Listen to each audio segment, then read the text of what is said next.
축복이라는 제목으로 종들의 합창, 종들의 행복, 종의 축복에 대해서 살펴보려고 합니다.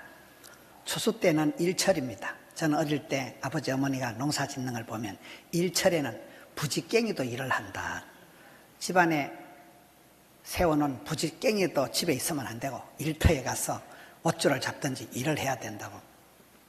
일철에는 추수 때는 그렇게 바쁘고 사람이 많이 필요한 때입니다. 오늘 성경 보면 추수 때에 충성된 일꾼은, 충성된 사자는 주인의 마음을 얼음 냉수와 같이 시원하게 해준다는 거예요. 저는 어릴 때 쭉 자라오면서 항상 선배님들을 바라보고 위에 분들을 바라보고 훌륭한 목사님들, 훌륭한 장로님들을 바라보면서 자랐습니다. 근데 어디 가니까 그러면 안 된다는 거예요. 위에 사람을 바라보고 살면 안 되고 아래 것들을 조심해야 된다. 밑에 사람들을 바라보고 후배들을 잘 챙겨주고 아래 사람을 잘 봐야 된다 이러더라고요. 왜 그럴까요? 우리가 신앙생활 할 때 어떤 나의 정체성, 나는 도대체 누구인가? 나는 주인인가 종인가? 나는 왕인가 신하인가? 나는 갑일까요 을일까요? 나는 누구인가에 대해서 늘 이렇게 생각을 해야 되는데, 성경의 믿음의 선배들을 이렇게 보면 한 가지 특징이, 아브라함을 봅시다. 창세기 24장 1절에 보니까 하나님께서 아브라함에게 범사의 복을 주셨다. 하나님이 아브라함에게 여러 가지로 복을 주셨는데 그 중에 하나가 늙은 종 엘리에셀이 있었다는 거예요. 같이 그냥 늙어가는 거예요. 주인이나 신하나 종이나 같이 늙어가는 거예요. 늙은 종 엘리에셀이 자기 집에 모든 소유를 다 맡기고 무슨 일을 맡기든지 안심하고 맡길 수 있는 늙은 종이 있었다는 거예요. 이런 백세에 낳은 아들, 금쪽 같은 아들, 그 이삭의 며느리감을 구할 때도 늙은 종에게 몽땅 다 맡깁니다. 자네가 가서 구해오면 자네 마음이 내 마음이네. 그 어려운 일을, 중차대한 일을 늙은 종에게 몽땅 다 맡깁니다. 근데 그 늙은 종의 처신을 보면 절대로 그 선을 넘지 않는 거예요. 이러면 10마리나 되는 낙타에게 선물을 보따리 싣고 가가지고는 현장에 도착하자마자 일단 짐 풀고 막걸리 한 사발 하고 썰이고 강 팔고 찜질방 가는 게 아니고 가자마자 기도부터 하는 거예요. 하나님요, 우리 주인 마님 아브라함의 하나님요, 내 머리를 믿지 말고 나는 사람 볼 줄을 모르니까 우리 도련님 색식감을 구하는데 내 머리를 믿지 말고 하나님께서 오늘 우리 주인 마님 아브라함에게 좋은 며느리감을 순적하게 만나게 해주세요. 기도가 끝나기도 전에 웬 아가씨가 얍실얍실 오는데 가가 입어갑니다. 그리고 그 자기를 소개할 때 절대 오버하지 않는 거예요. 나는 우리 주인 마님은 아브라함이고 나는 그 집안의 종놈입니다. 여러분, 아브라함과 이 늙은 종 엘리에셀, 아브라함의 아들 이삭과 엘리에셀의 사이가 좀 묘합니다. 하나밖에 없는 조카는 도망을 갔고 99세까지 아기가 없을 때 이 아브라함의 그 많은 재산의 상속을 받을 사람이 늙은 종이에요. 그러니까 늙은 종이 생각할 때 이삭은 상당한 라이벌입니다. 이삭만 없어지면 그 많은 족장의 재산이 다 자기께 되는 거예요. 약간 라이벌인데도 그 도련님의 색식감을 구하러 가가지고 얼마나 깍듯하니까 절대로 선을 안 넘는 거예요. 그 늙은 종이 있었기 때문에 아브라함이 천만다행하게 복을 받았다는 겁니다. 근데 아브라함이 그렇게 늙은 종 한 명하고 그렇게 오래 살은 게 아니고 창세기 14장 14절에 보면 집에서 길리고 훈련한 종이 318명이 있다는 거예요. 여러분, 집에서 길리고 훈련시킨 사병들이, 군인들이 318명이 있었다는 말은 아브라함이 가정예배를 드리면 한 1000명이 드렸다고 봐야 돼요. 그 군인들의 처자식, 자식 한 명만 해도 그냥 1000명입니다. 그러니까 아브라함이 혼자 그냥 독불장군으로 살은 게 아니고, 아니 늙은 종 둘이 그래 살은 게 아니고 집안에 종이 1000명이나 되는 대족장으로서 살아갈 때 아브라함에게 복이 된 것은 318명의 그 훈련된 종이 있어서 가정예배를 드리고 함께 훈련된 종들이 조카가 사로잡혀 갔을 때 추적 60분 해서 조카를, 친척들을, 재물들을 몽땅 다 찾아올 만큼 막강한 패밀리를 형성하고 있었다는 거예요. 그게 아브라함의 축복이라는 거예요. 여러분, 대한민국의 대통령이 당선되면 5년 뒤에 후임 대통령이 누가 될까 초미의 관심이라는 거예요. 왜 그럴까요? 감옥 가니까 여러분, 역사라는 것이 임자가 바뀌면, 대장이 바뀌면 그냥 감옥에 쳐넣어버리는 거잖아요. 후임이 누가 되느냐가 그렇게 중요한 거예요. 성경의 모세의 축복은 모세하고 피 한 방울 섞이지 않은 자식이 아닌 수종자, 모세의 시다바리, 따까리, 삐꾸, 가방 못지였던 여호수아가 있었다는 거예요. 여호수아와 모세 관계는 아무런 피 한 방울 섞이지 않은 관계지만은 오랜 세월 동안은 모세의 수종자, 종노릇하는 여호수아가 있었다는 거예요. 그래서 우리가 리더십을 갖기 전에 멤버십을 갖추어라. 리더십을 갖기 전에 파트너십을 갖추어라. 리더십을 갖기 전에 서번터십을 갖추어라. 여러분, 내가 포도원 교회의 성도라는 한 권속 가족이라는 게 어마무시한 거예요. 하나님 나라의 한 식구라는 게 이게 굉장한 거예요. 멤버십 카드가. 내가 이 시온 창량대에 내가 알토한 파트너라는 파트너십이 굉장히 중요한 거예요. 서번터십. 내가 종의 의식을, 나는 항상 하나님 나라에 나는 종이라는 거예요. 종 그 자체가 특권이고 안정감 있고 영광스러운 자리가 되는 것입니다. 엘리야와 엘리사의 관계를 봅시다. 엘리야에게 천만다행한 것은 선지 학생이 제자가 한 명 있었는데 엘리사라는 제자가 있었던 거예요. 성경은 기록할 때 엘리야와 엘리사가 원팀이라는 원팀. 엘리야가 못한 일을 엘리사가 하고 두 사람이 콜라보레이션을 하면서 아름다운 동행, 아름다운 동력을 이룬다는 거예요. 두 사람만이 성경에 이스라엘의 병거와 마병이 된 거예요.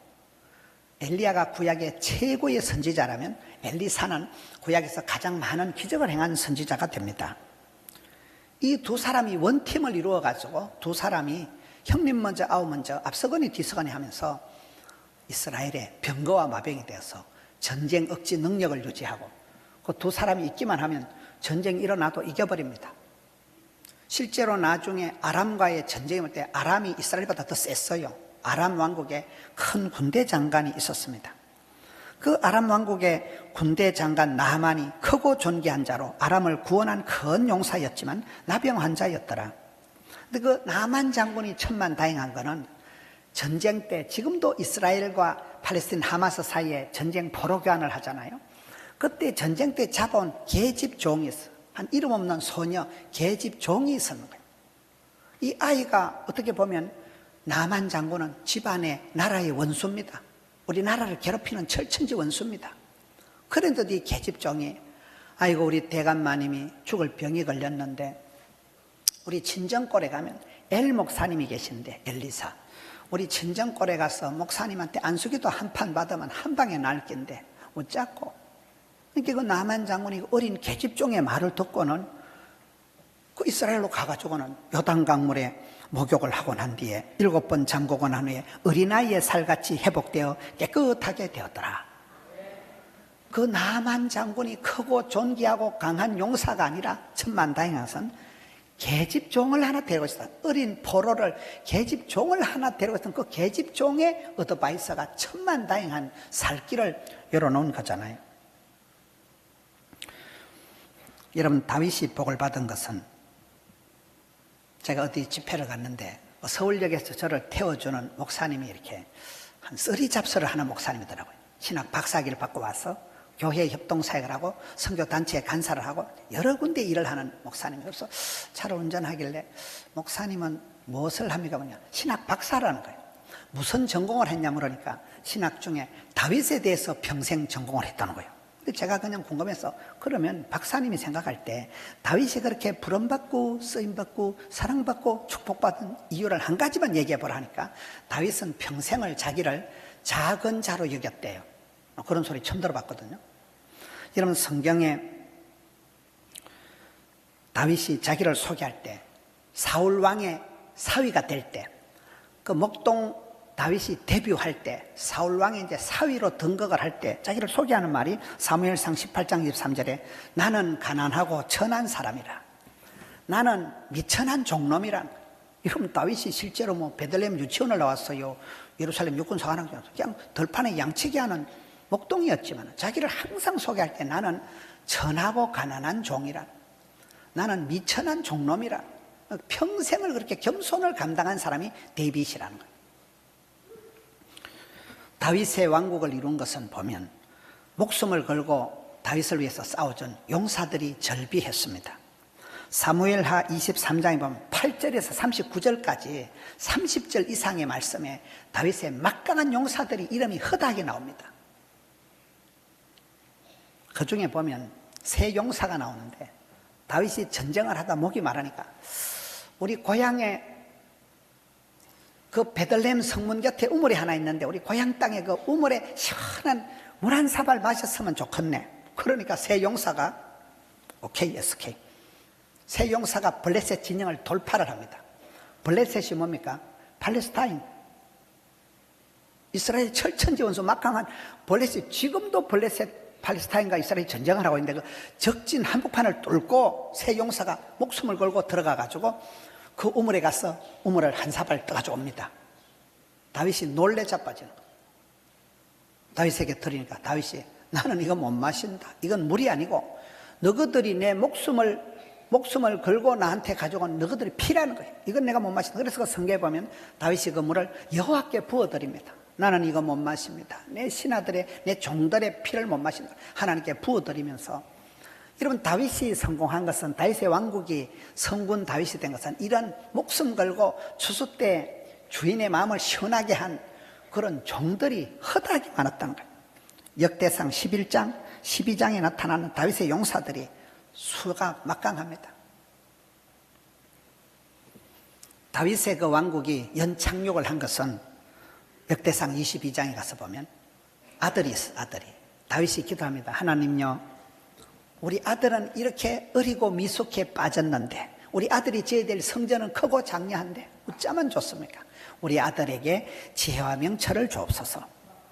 우리 아들이 해야 될 일은 이렇게 많은 백성들을 다 지혜롭게 다스려야 되는데 이렇게 어리벙벙하니까 우리 아들에게 마음을 강하고 담대하게 해주세요. 아빠가 말한 대로, 아빠가 심은 대로, 아빠가 소원 대로, 다윗이 기도한 대로 솔로몬이 제왕이 됩니다. 이런 다윗의 그 결론은 죽기 전에 아들을 위해서 많이 준비하였더라. 이게 다윗의 인생의 결론입니다. 죽기 전에 아들을 위해서 많이 준비한 사람이 다윗입니다. 그러니까 솔로몬은 그저 세리머니만 했다고 보면 되는 거예요. 이런 우리가 이 시대에 아래 것을 위해서, 종들을 위해서, 자녀손들을 위해서, 후손들을 위해서 건너가서 적각구리하는 땅을 차지하고 산지를 정복해야 될 이유가 그런 것입니다. 지금 우리 아이들이 찬송을 부르고 성경 암송하고 덕천성전, 함영성전에 가서 아이들이 볼때같이 성경을 암송하고 합니다. 얼마나 귀한지 모릅니다. 여기에 연세 드신 분들이야 거꾸로 매달아도 천당 가지만은 우리 손자들, 아이들 때는 이상기후가 나타나고 핵전쟁 위협이 있고 막 별꼴이 반쪽인 세상입니다. 무슨 일이 일어날지 모르는 세대에 우리가 후손들을 위해서, 아래 것들을 위해서, 다음 세대를 위해서 죽기 전에 많이 준비해야 되는 것입니다. 바울이 복을 받은 것은, 여러분, 결혼도 안 하고 장가도 안 간 바울이 아들이 많았어요. 내가 감옥에서 낳은 믿음의 아들 오네시모, 내가 믿음으로 낳은 아들 디모데. 여러분, 장가도 안 간 사람이 산통을 치르면서, 해산의 수고를 치르면서 아들을 많이 낳았다는 거예요. 바울의 동력자가 얼마나 많습니까? 로마서 16장에 보면 한 30명 가까이 홀로 살았던, 장가도 안 갔던 바울이지만 수많은 동력자들이 아름다운 동행을 했기 때문에 바울이 외롭지 않았습니다. 성경 말씀 사도행전 27장 37절에 보면 바울이 제수로 로마에 압송당하는 장면이 나옵니다. 제수 주제에. 여러분, 제수가 로마로 압송을 당하는데 배를 타고 가는데 배가 파선을 당했는데 하나님께서 밤중에 꿈속에 나타났어. 바울아, 안심해라. 내가 너 하나를 살리기 위해서 네 옆에 어리비리한 것들 276명, 313명 아브라함의 용사, 276명 바울의 동행자들. 성경은 숫자가 기가 막히게 나와요. 그게 팩트라는 거예요. 역사적인 사실이라는 거예요. 276명을 머리카락 하나 상하지 않고 너 하나 지키기 위해서 270명을 공짜로 다 내가 지켜주겠다. 이게 바울의 동력자들이, 바울의 동행자들이 많았다는 것입니다. 바울은 자기를 소개할 때마다 로마서 1장 1절에 예수 그리스도의 종 바울은 사도로 부르심을 받았다. 빌립보 1장 1절에 예수 그리스도의 종 바울과 디모데는 하나님의 종 나 바울은 사도 부르시마 너희들에게 편지하노니 존말할 때 들으라. 항상 자기를 종으로 생각. 나는 하나님의 종놈이라는 거예요. 난 예수 그리스도의 종이라는 거예요. 바울은 로마서 1장 14절에 나는 빚진 자다, 빚진 자. 이런 빚지고 못 산다는 말이 있는데 그 징글징글한 빚쟁이로 자기를 소개합니다. 나는 하나님의 은혜의 복음의 빚진 자다. 피차 사랑의 빚 외에는 아무에게든지 빚지지 말라. 남을 사랑한 자는 율법을 다 이루었느니라. 로마서 13장 8절 말씀입니다. 이런 마리아가 복을 받은 것은 천사가 나타나서 처녀 마리아에게 네가 잉태하여 아들을 낳으리니 그 이름을 예수라 하라. 마리아가 이르되 주의 여종이오니 주의 계집종이오니 말씀대로 이루어지이다. 이런 그게 쉬운 얘기가 아니에요. 그 시대 율법으로는 시집도 안 간 처자가 아기를 가지면 돌로 쳐 죽입니다. 자기가 돌에 맞아 죽을 팔자인데도 나는 주님의 계집종이오니 나는 주님의 미천한 여종이오니 주님 말씀대로 될지어다. 그렇게 해서 마리아가 메시아를 잉태하는 축복의 통로로 쓰임을 받습니다. 예수님의 첫 번째 기적을 행할 때 보면 여러분 30년 동안 예수님이 한 개도 기적을 안 하고 가만히 계셨던 그때에 마리아가 예수님한테 가서 주연, 조연, 시나리오, 무대감독, 소품 담당을 다 합니다. 잔칫날 포도주가 떨어졌는데 마리아가 예수님한테 가서 야야 포도주가 떨어졌다. 어쩔 TV? 어쩌라고? 30년 동안 한 개도 기적을 안 행하고 가만히 있는 예수님한테 30년 만에 갑자기 엄마가 야야 포도주가 떨어졌다. 뭔 얘기입니까? 이게 마리아가 보통 믿음이 아니라니까요. 예수님의 어린 시절 기록이 잘 없지만은 12살 때 예루살렘 성전에 올라갈 때 예수님 분실 사건이 생기잖아요.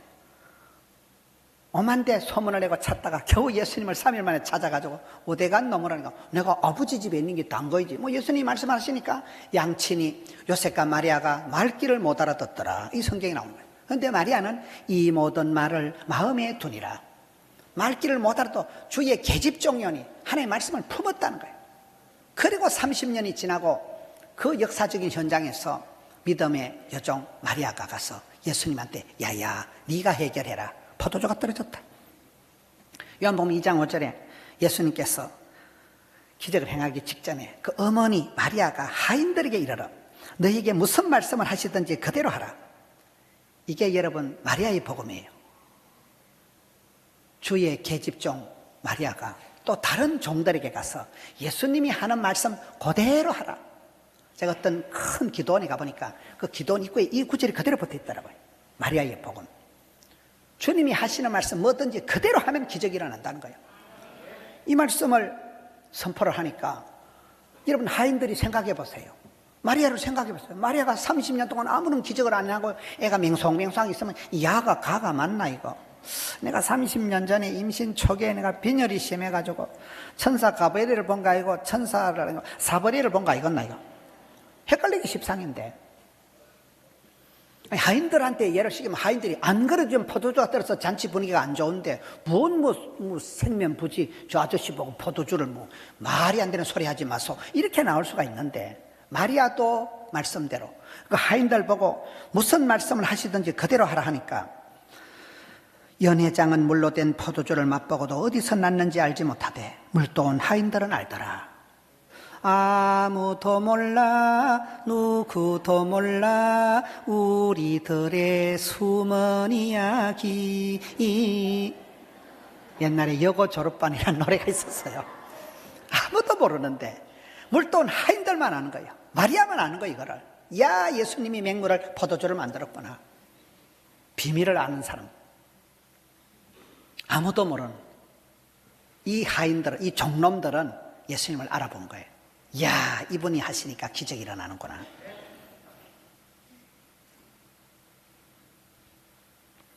탕자가 복을 받은 것은 누가복음 15장 16절에 보니까 집 나간 둘째 아들이 돼지가 먹는 지엽 열매로 배를 채우고자 하되 주는 자가 없는지라. 이에 스스로 돌이켜 이르되 내 아버지 집에는 양식이 풍족한 종들이 얼마나 많은가. 나는 여기서 굶어 죽는구나. 내가 이러니 아버지께로 가서 이러기를 내가 하늘과 아버지께 죄를 지어 사오니 지금부터는 아버지의 아들이라고 일컬음을 감당치 못하겠나이다. 나를 품꾼의 하나로 우리 집안의 마당새, 돌새, 종놈의 하나로 보소서. 아버지가 그를 보고 달려와서 처근히 여겨 목을 안고 입을 맞추고 제일 좋은 옷을 입히고 손에 가락지를 끼우고 발에 신을 신기고 살찐 송아지를 잡았어. 무슨 얘기입니까? 나는 우리 집에 있는 종놈만도 못하다. 나는 이게 객지에서 굶어 죽는데 내가 우리 집에 가서 이제 막 아들은 응감생신이고 이제 우리 집에 시다발이 그 머섬 마당새 돌새로 하나로 보소서 하니까 아버지가 뭔 소리? 가락지를 끼워준다는 것은 상속자, 인간 반지를 주는 거예요. 신발을 신겼다면 옛날에 쌍놈들은 신발이 없어요. 맨발로 댕겨요. 자유인들만, 기공자들만 신발을 신습니다. 꽃신을 아무나 신는 게 아니에요. 옷이 여러분 신분입니다. 옷이. 중국의 마지막 황제 부이성에 가보면 황제만이 골든 컬러의 옷을 입고 이렇게 합니다. 일반 사람들은 황금색 옷을 못 입습니다. 옷이 신분이에요. 아빠는 뭔 소리? 이 폐륜적인 아들. 여러분 아버지가 살아계신데 내 재산 내놓으라는 거는 그 시대는 아버지가 돌아가셔야 재산단한테 재산을 뿜빠이를 하는데 멀쩡하게 아버지가 살아계신데 내 재산 내놓으라는 건 아버지 빨리 죽으라는 말이라는 거예요. 이런 이기적이고 폐륜적인 아들인데도 아빠가 다 들어줍니다. 자식 하자는 대로 다 밀어줍니다. 허랑방탕해도 다 밀어주고 끝까지 밀어주고 오매불만 기다리고 밥은 먹고 사냐? 그 아빠가 아들이 돌아왔을 때 한 방에 회복시켜 주는 거예요. 종은 무슨 종? 이는 내 사랑하는 아들 상속자라는 거예요. 여러분 종의 행복이 뭡니까? 이 아들은 아들 구실을 못하다가 나는 우리 집안에 내가 막 종놈이 하나도 돼도 좋겠다 했을 때 그가 아들로서 신분이 회복이 되는 것입니다. 목자와 양의 관계를 보세요. 목자와 양이 있을 때 양이 이빨을 갈아가지고 발톱을 고추 세워가지고 그래가지고 양이 막 사자나 늑대를 공격하고 그럴 필요 없어요. 푸른 초장실만한 묵고에 가서 먹고 마시고 주후에 지팡이와 막대기로 쇳도로다가 자빠져 자면 돼요. 그냥 양이 할 일이 아무것도 없어요. 목자 품에 안겨서 새근새근 잠만 자면 되는 거예요. 그게 어린 양이 얼마나 행복했어요. 어린 양이 막 안테나를 고추 세워가지고 신경을 바짝 써가지고 싸울 필요가 없어요. 여러분 우리는 하나님의 선한 목자 대신 주님 품에 있는 어린 양에 불과합니다. 뭐 큰 종이고 뭐 종님이고 이런 거 없어요. 종놈이에요. 종놈. 나는 무익한 종이라는 거예요. 시편 84편에 다윗이 주의 궁정에서 한 날이 다른 곳에서 첫날보다 나은 점, 악인의 장막에 사는 것보다 내 아버지 성전에 하나님의 성전에 문지기로 있는 것이 좋사오니 내가 구중궁궐의 세상에서 부귀영화를 누리는 것보다 내가 성전에 시다바리로 보초로 문지기로 있는 게 나는 행복하다는 거예요. 여러분 주님 보실 때 너 누구냐? 저는 지난주에 저녁에 박선영 교수님 강의하실 때 하나님 내가 너무 강해서 나를 못 쓰신다. 그 말이 은혜가 되더라고요. 어느 날 내가 자기 의를 내세우고 생색을 내고 자기 주장을 부리고 자존심을 튕기고 대우받으려고 하고 똥폼을 잡고 내가 낸데 이래 외치기 시작하면 하나님 보실 때 얼마나 웃기겠어요. 자존심이 강한 사람은 주의 일을 못합니다. 여러분 일을 시키는 대감마님이 건강할까요? 일을 하는 머슴이 건강할까요? 대감마님이 대꺼발이 물고 대감마님은 갤럭거리지만은 일을 하는 머슴은 땀을 질질 흘려가면서 얼굴이 불쾌해가지고 막 밥을 돼지같이 먹고 머슴이 건강한 거예요. 일 시키는 대감마님은 사극을 안 보시고 우리 성도님들은 말씀과 기도에만 전념하시니까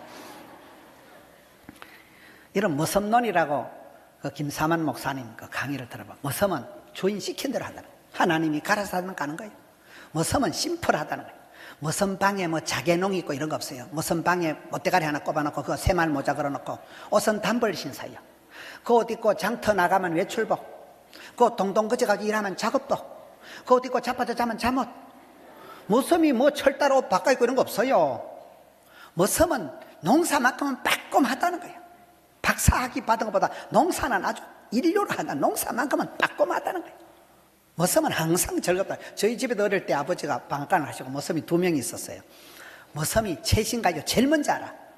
우리 어릴 때는 전기도 안 들어오고 트랜지스타 라디오가 있었는데 그때 라디오를 틀어놓고 이미자 노래, 남진이 노래, 저 푸른 초원 위에 빠빠라빠라빠 제일 먼저 알아가죠. 야, 최진가이 하나 가르쳐줄까요? 머섬은 항상 라디오 틀어놓고 제일 재밌게 살아요. 뭐 세상 염려 안 해요. 머섬은 즐겁다, 머섬은 단순하다, 머섬은 주인 시킨 대로 한다, 머섬은 농사를 잘한다, 머섬은 주인한테도 잘하지만 주인 아한테도 잘한다는 거예요. 여러분, 대감마님이 우리 5째가 안 보이네. 그럼 머섬이 밥 먹다 숟가락 놓고 갑니다. 안마실에 가가지고 또 도련님, 대감마님 찾습니다. 피곤한데 막 엎혀 있어. 엎어가지고 옵니다. 오다가 이 새끼가 기나가가지고 새끼가 내가 밥도 맞아 못 먹고 한 번만 더 기나가면 죽여버린다. 꿀밤 주고 이래 못합니다. 집에 가서 대감마님, 도련님 모시고 왔습니다. 꽉 뚜하다니까요. 여러분, 대감마님이 밤중에 이리 오너라 할 때, 아이씨, 밤에 잤는데 어떤 놈이 불러제끼고, 야근 수당 주나? 이런 거 없어요, 뭐, 섬은. 네네네, 밤이고 낮이고, 네네네 가서 문 열어주고. 나는 하나님의 종이라는, 하나님 나는 뭐 섬이라는, 하나님 나라의 마당새라는. 이거를 주제 파악을 못 해가지고, 나도 모르게 내가 막 식은방을 떨고, 목에 힘을 주고, 그러지 마라. 마태복음 25장에 그 주인이 이르되 잘하였도다 착하고 충성된 종아, 네가 적은 일에 충성하였음에 내가 많은 것을 네게 맡기리니 네 주인의 즐거움에 참여할지어다. 이런 마가복음을 송아지복음이라 합니다. 종의 복음이라 합니다. 마태복음은 왕으로 오신 예수님, 마가복음은 종으로 오신 예수님, 누가복음은 인자로 오신 예수님과 성경마다 특징이 있는데, 예수님이 이 땅에 대접을 받으러 오신 게 아니고 섬기러 오셨다는 거예요. 예수님께서 일하러 오시고 예수님께서 종으로 이 땅에 오셨는데, 저와 여러분이 주님 앞에 폼을 잡아야 되겠어요. 나는 주님의 미천한 종이오니, 나는 주님 나라의 문지기도 조사오니, 어느 스탠스를 취해야 되냐는 거예요. 연말에 여러분, 주제 파악을 잘해야 돼요. 주님 부탁하신 내 자리를 잘 지켜야 돼요.